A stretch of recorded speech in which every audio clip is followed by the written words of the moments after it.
நமச்சிவாயம். 2026 ஒவ்வொருத்தருக்குமே உங்களுடைய date of birth படி எப்படி இருக்கும் அப்படின்ற மாதிரியான விஷயத்தை பார்த்துக்கலாம். ரொம்ப சிம்பிளான ஒரு விஷயமா தான் இருக்கும். டீட்டெயிலா இருக்கக்கூடியது நம்ம யூடியூப் வாமனன் சேனல்ல பார்த்துக்கலாம். அதே போல் 7, 16, 25 இவர்களை பொறுத்த வரைக்கும் இந்த ஒரு ஆண்டு நாம் ஏதாவது ஒரு விஷயத்துல செஞ்சுட்டோம்னா அதுக்கு உண்டான தடைகள் கொஞ்சம் அதிகமாக வருவதற்கு உண்டான ஆண்டுகளாக தெரிகிறது. அந்த தடைகளை தவிர்ப்பதற்கு இந்த ஒரு தேதியில பிறந்தவர்கள் எல்லாமே விநாயகர் வழிபாடு செய்து வருவது நல்ல ஒரு பலன் தரக்கூடியதா. அதுக்கப்புறம் பாத்தீங்கன்னா 8, 17, 26 தேதிகளை பிறந்தவர்கள் இந்த ஒரு ஆண்டு கொஞ்சம் சவால் மிக்க ஆண்டாக இருக்கும். எது எடுத்தாலுமே ஒரு எதிர்ப்பு அப்படின்ற மாதிரியான விஷயங்கள் வருவதற்குண்டான வாய்ப்புகள் அதிகமாக தெரிகிறது.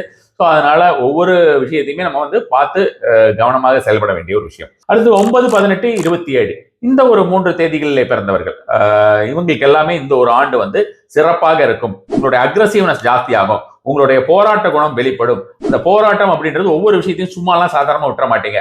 ஒவ்வொரு விஷயத்தையும் போராடி ஜெயிப்பீர்கள். அதாவது கஷ்டப்பட்டுன்னு சொல்லக்கூடாது, போராடி எதா இருந்தாலும் எனக்கு வேணும் அப்படின்ற மாதிரியான விஷயமாக ஜெயித்து காட்டுவீர்கள் அப்படின்ற மாதிரியான ஒரு விஷயமாக இவர்கள் இருக்கிறது. நமச்சிவாயம்.